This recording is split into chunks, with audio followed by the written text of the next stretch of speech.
Ассаламу алейкум. Приветствую вас всех на канале Инновации горизонтальной связи. Сегодня я хочу поделиться своим мнением о том, что происходит в мире, в частности на Ближнем Востоке, и с чем это связано. В общем, сейчас на территории Израиля происходит трагедия, как правильно сказать, Израиль или Палестина. 100 лет назад это была как бы Палестина вся. Сейчас Палестина это вот так сектор Газа. Это фактически концентрационный лагерь, в котором за 6-метровым забором ничто туда не выпускается, не выпускается без разрешения, ни гуманитарную помощь не дают, ни морем, ни сушем вывести, ни беженцам уйти. И планомерно, периодически население уничтожается. И вот западный берег реки Иордан, тут тоже периодически строятся еврейские поселения фрагментарно, усложняется жизнь, выдавливается, тоже убиваются палестинцы. И в данное время, особенно эпицентр бедствия, это вот сектор Газа, это концентрационный лагерь, который Израиль бомбит. Вот эта территория вся, она за последние 100 лет израильтяне захватили у палестинцев методом террора, убийства, насилия, запугивания. И вот создана эта провокация, то, что говорят, что вот прозевали спецслужбы Израиля, вот что такое атаку, это все чушь собачья. Это тот же самый 11 сентября, когда американцы взорвали у себя небоскребы для того, чтобы захватить, и под этот шумок захватили тогда несколько стран, в частности Ирак, который никакого к этому отношения не имел, Афганистан, который никакого к этому отношения не имел, потом Ливию тоже под этот шумок все уничтожили, как разошлись. Ну и так далее. Наставили здесь кучу своих баз по всему свету. В Сирию там пытались сделать переворот, не получилось. Устроили хаос. В общем, сегодня там происходит страшная трагедия. И интересно то, что трагедия, она не случайна, это не глупость, это не случайное какое-то там поведение какое-то неадекватное. Ведь они же, сейчас мы все видим, весь мир фактически уже, те, кто вообще в жизни никогда не интересовался этой историей, заинтересовались, люди стали разбираться в этом, люди что-то поняли. И со всего мира уже слышно, люди говорят, да вы сейчас вообще оборзели, что ли. Они настраивают против себя вот этот Израиль, маленькое государство, оно настраивает против себя, казалось бы, весь мир. А для чего? Зачем? Убийство, жестокость, бомбят. Вот такого варварства нигде во время какой войны не было. Абсолютно беззащитное население, без какого-либо смысла, чуть ли не атомными бомбами там уничтожает, просто там мясорубка происходит. Для чего? И весь мир это видит. Для чего это делается? Для того, чтобы они 97% территории Палестины заняли. Они бы их потихоньку могли бы выгнать, а остальных. Это следствие. Причина в другом. Причина в другом. Причина в том, что сейчас, если мы такие нарисуем виртуальные весы, на планете идет борьба между двумя центрами политической и экономической силы. Соединенные Штаты и Китай. И если до сих пор несколько десятилетий Соединенные Штаты были абсолютным гегемоном и перевешивали в экономике, в политике, во всем, и диктовали свои условия всему миру, то сейчас очень мощно начал массу набирать Китай. Он растет не по дням, а по часам, экономически, политически, технологически. Они начали выпускать очень хорошие телефоны, телевизоры, автомобили, технику, корабли, самолеты. Все они прут как бульдозер. При этом у них такая политическая система сегодня, вот эта вот однопартийная, там компартия, все, она дает возможность им не позволить вот этому глобальному Западу взломать их страну изнутри, совершить там вот эту вот гибридную войну, начать внутри, так как они когда-то разваливали Османскую империю, как они Сирию там снутри гражданской войны, как они Ливию с гражданской войны снутри развалили, как они тот же Советский Союз развалили, вот это все. Они взламывают изнутри, где-то слабые государства, они их просто приходят войсками, порабощают, а более-менее сильные государства, там выборы, подкуп, шантаж, вот это все, спецслужбы, махинации финансовые, эти санкции, эмбарго, и заставляют страны становиться на колени. В этом смысле Китай они изнутри взломать не могут, потому что у них, ну вот это, как в Советском Союзе было в свое время, это доминирующая роль коммунистической партии, то есть она не дает Соединенным Штатам, этому условному Западу, взломать Китай изнутри. А что происходит дальше? Китай начал восстанавливать Великий Шелковый путь. Это уже происходит. То есть это уже делается примерно вот. Ну, это очень условно я рисую, примерно вот так и вот так. Это строится глобальная торговая магистраль. Здесь, в Афганистане, они уже строят трассы, дороги, создают инфраструктуру. С Ираном договорились. Здесь они, Иран, Саудовская Аравия, пытаются они их помирить с ними это. В общем, ну, это только одна ветка. Тут у них еще подразумевается, что ответвление этой ветки там во все стороны, конечно. Но это основная ветка, которая потом по морю пойдет в Европу и по суше вот так пойдет в Европу. И Китай постепенно берет под свой контроль, ну как под контроль, под свой политический и экономический контроль глобальный регион, то есть вот этот восстанавливает основную ветку Великого Шелкового пути, который фактически через весь этот, и по морской тоже у них пути, морские пути тоже вот так, и вот так тоже на Европу. И, соответственно, эта стратегия подразумевает, что и Африка войдет в эту торгово-экономическую, финансовую, политическую агломерацию.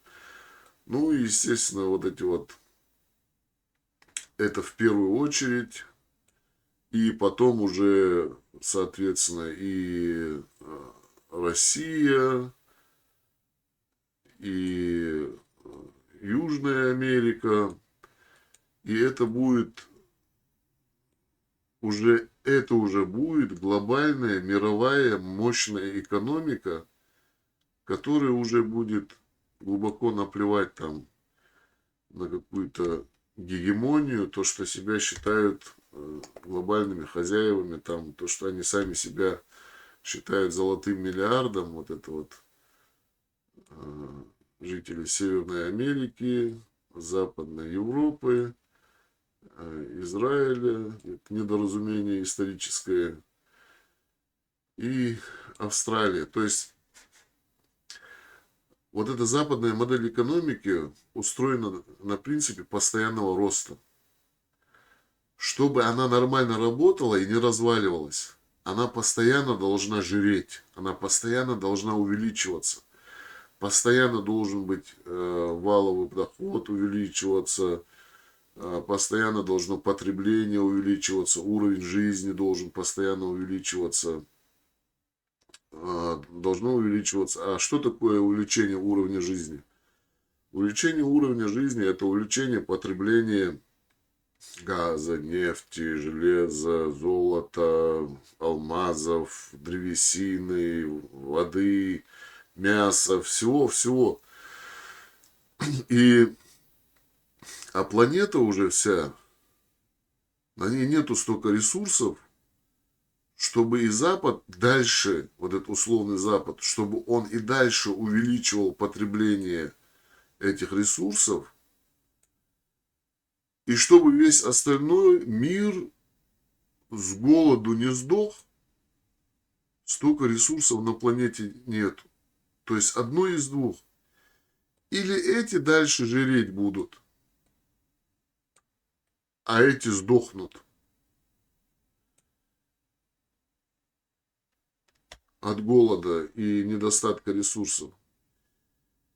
Или весь остальной мир начнет потихоньку подтягиваться к их уровню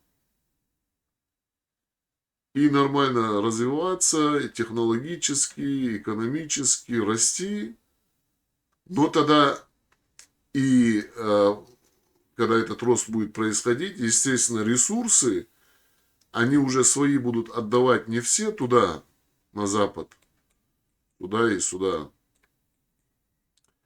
а уже будут расходовать эти ресурсы в основном в своих интересах, на развитие своих стран, чтобы самим нормально питаться и так далее. И тогда уже экономика начнет у этих однозначно рушиться, потому что принцип вообще вот этой ростовщической системы, принцип западной системы, он заложен на принципе постоянного роста. Роста потребления, роста товарооборота, роста уровня жизни, роста экономики, роста денег, объема, количества денег. Насколько бы это не было излишествами, но она на этом принципе основана. Как бы равномерное потребление не подразумевает. Если рост потребления, рост уровня жизни, рост экономики останавливается, значит он начинает рушиться. Она по этому принципу. И здесь есть, что Запад внушил последние столетия всему человечеству, что превосходство экономическое, технологическое, превосходство Запада обусловлено тем, что на Западе какая-то самая удачная политическая система, или самая эффективная экономика, или самая развитая финансовая система и так далее. И вот они там умные такие, все у них так хорошо, что альтернатив нету, поэтому весь мир постоянно там как бы копошится, и не знает, как из этого бедствия постоянно вылезти. А у них все хорошо и благоденствие, потому что у них самое хорошее вот это все. Это все ложь. Запад обеспечивает свое технологическое, политическое и иные превосходства исключительно тем, что он, пользуясь военной мощью, спецслужбами, подкупом, шантажом, подлостью, мерзостью уничтожает любые ростки роста экономики и технологий во всем мире. И это без разницы, это в Ливии там Муаммар Каддафи Джамахирию там делает. Это без разницы, Китай начинает развиваться, сейчас его пытаются задушить. Это без разницы, был ли Советский Союз, который была своя там система, была бы национал-социалистическая Германия, которая своя система, была Османская империя, которая там мощная была страна, которая тоже нормально развивалась, тоже была мощной. Без разницы, приедут Лоренцы аравийские всякие, которые будут подкупать золото, взрывчаткой взрывать железную дорогу, все что угодно делать, чтобы разломать Османскую империю, разломать Россию, разломать Китай, разломать Ливию и потом говорить, ну вот вы такие несчастные, потому что вы отсталые. А отсталые вы, потому что вы глупые, недоразвитые. Вот это вот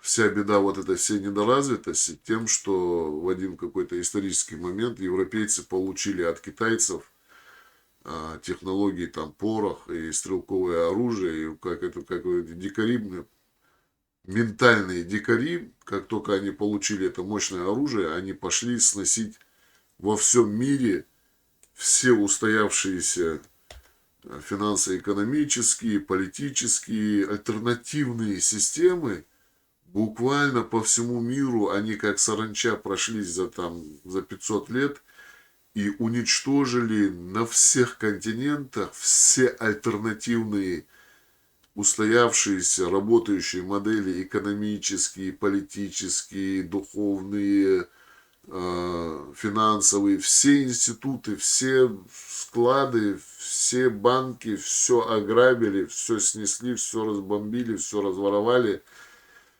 И сегодня происходит то же самое. Сегодня вся эта история связана с тем, что они... И вот эта жестокость, с которой они убивают сегодня палестинцев, это не глупость, это осознанная жестокость для того, чтобы вызвать реакцию с Ливана, Сирии, с Египта, с Ирана и так далее, чтобы захватить Иран, был повод, который поддержит большинство стран, скажут, по крайней мере, скажут, ну да, понятно, а им не надо было нападать на Израиль. Они вынуждают всех напасть на Израиль для того, чтобы вот этот великий шелковый путь, который строит уже сотни миллиардов долларов, вкладывает Китай, чтобы его дорогу перекрыть, чтобы сделать для него тупик, чтобы не было смысла ему куда-то. Ну, естественно, вот эти они нефтяные и газовые регионы, они тут же тоже захватят под этот шумок. То есть вот так вот. Все. И этот проект Великий Китай на этом должен остановиться. По их замыслам, естественно, ну, Китай сейчас строит сухопутную вот такую ветку, торговую магистраль, который свяжет все вот эти вот государства, экономические, политические и так далее. И вот так морскую ветку. Тоже с выходом на Европу. И это делается так, чтобы здесь захватить Египет, который вынуждают тоже вторгнуть. Это, естественно, Саудовская Аравия. И так марионетки сидят под контролем.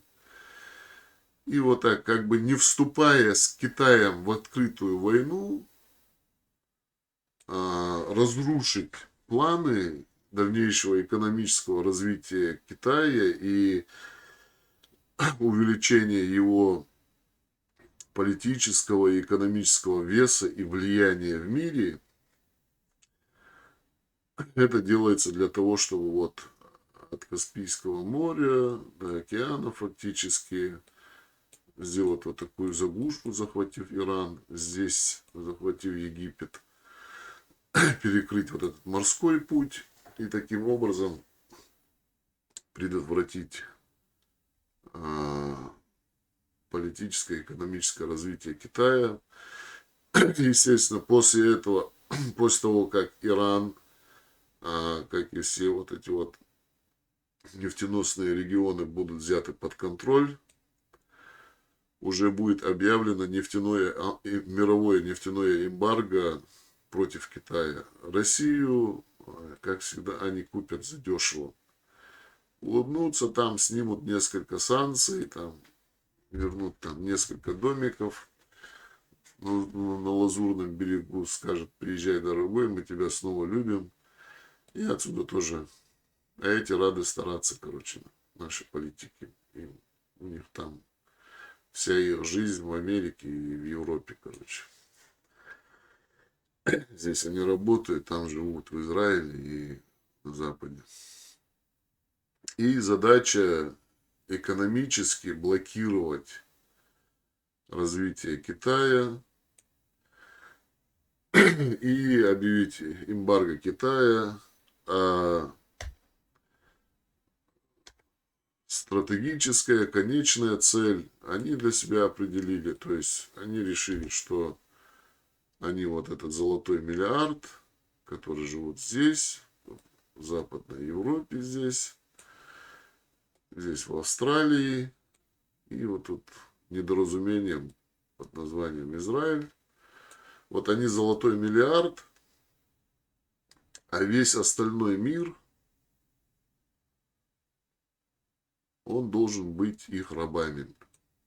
Ресурсы всего остального мира должны потреблять они, вот этот золотой миллиард. Золотой миллиард будет решать, где будет сколько рождаться, где будет сколько умирать, кто будет там выращивать для них помидоры, кто будет выращивать для них почки, легкие, сердце там для имплантации, где они будут на каких туземцев охотиться, которые им там по группу крови будут для трансплантации подходить. То есть сегодня вот это то, что последние несколько столетий в Европе и на Западе, вот эта вот толерантность, там человеколюбие, демократия, свобода, все забудьте. Сегодня это показывает, все, эта сказка закончилась.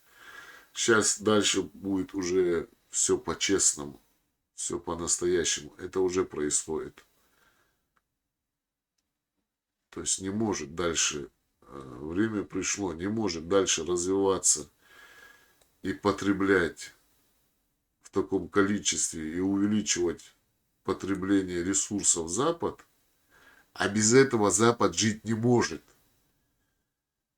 Без этого Запад станет отсталой Африкой, там, отсталой Южной Америкой. Им придется оттуда разбегаться, потому что такой халявы уже не будет. Сегодня выбор. Или эти начинают дальше жиреть, а весь остальной мир дохнуть с голоду,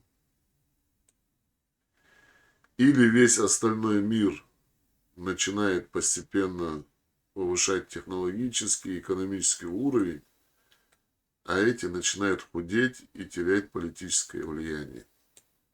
И они с этим не согласны.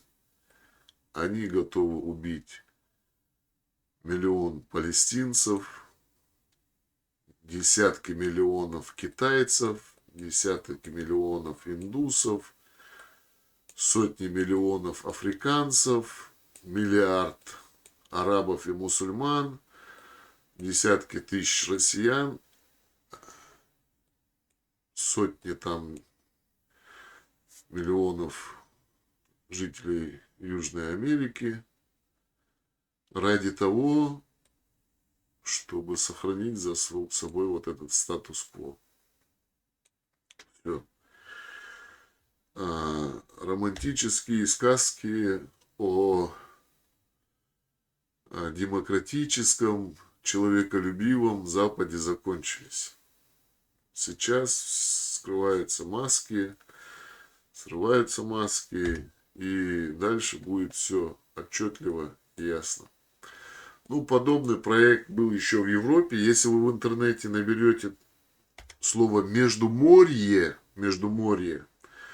то вы увидите, там почитаете, что западными странами после Второй мировой войны был разработан такой проект, Междуморье назывался. Он подразумевал то, что в Польше сделают переворот, а Польша тогда была как бы, ну, страна СЭФ. В Польше сделают переворот, там установят свой марионеточный режим, и оттуда начнут расшатывать вот дальше вот эти вот, где-то бывшие советские, где-то эти союзные Советского Союза, государства, входящие в СЭФ и так далее, и создадут такой вот проект Междуморья, объединят этих стран, цель которых будет предотвратить или взять под полный контроль движение ресурсов из Советского Союза в Германию и Европу и движение технологий из Германии и Европы Советский Союз и Россию. Потому что Германия это тоже для Запада постоянно темная лошадка. Они исторически им не доверяют. Первая мировая война, Вторая мировая война, Гитлер. То есть у немцев периодически тоже возникают амбиции, они пытаются скинуть с себя вот это ярмо ростовщиков, вот этих там, которые у них тоже высасывали, их тоже в рабство превратили в начале 20 века. То есть этот национал-социализм был не просто так на ровном месте, а потому что их тоже там поработили это. Ну, в общем, они тоже исторически, немцы, они, вот эта вот западная агломерация, они на них, если Франция, это очень послушные там, это свои, короче, для них люди, а эти Италия там, они экономические и политические там особо никогда не были самостоятельны, ну, последние там 500 лет особенно, они там под контролем были в основном. И был вот такой проект, вот этот Междуморье. Он должен был вот так от Балтийского до Черного моря создать такую преграду для перемещения технологий и ресурсов, ну, с России, Азии в Европу и обратно. То есть это, вот это банкир, вот это Соединенные Штаты, вот это Шушера, все, оно вот это вот мутит, контролирует. Но в связи с тем, что страны СЭФ развалились и Советский Союз развалился, то есть теперь центром выбрана это Украина, и планируется сделать вот этот проект Междуморья, его уже вот таким планируется сделать на территории вот этих там государств: Белоруссия, Украина, Литва, туда-сюда. И здесь уже блокировать, на этом месте блокировать ресурсы, чтобы не дать России, которая традиционно ресурсов много, технологии отстают, и Германии, которые технологии, промышленность хорошие, традиционно уже последние столетия, но им постоянно не хватает ресурсов для самостоятельного развития. То есть и то, что происходит на Украине, это часть вот этой вот истории создания вот этого Междуморья, который он проект никуда не делся, он просто чуть восточнее сместился. И эти там, кто на кого напал, как это началось, это уже дело техники, а суть то, что проекты, глобальные проекты создаются и работают, будь они прокляты, эти сатанисты, которые себе возомнили, что они золотой миллиард, и будет проклят тот, кто внушил им, что они такие первые, потому что они не первые и не последние. Да, ну, все будет хорошо. Ну, в принципе, на этом я закончу эту передачу. Всем успехов. Пишите, что вы думаете, ваши мысли по этому поводу. Ассаламу алейкум. Всем салам, марш, хороший.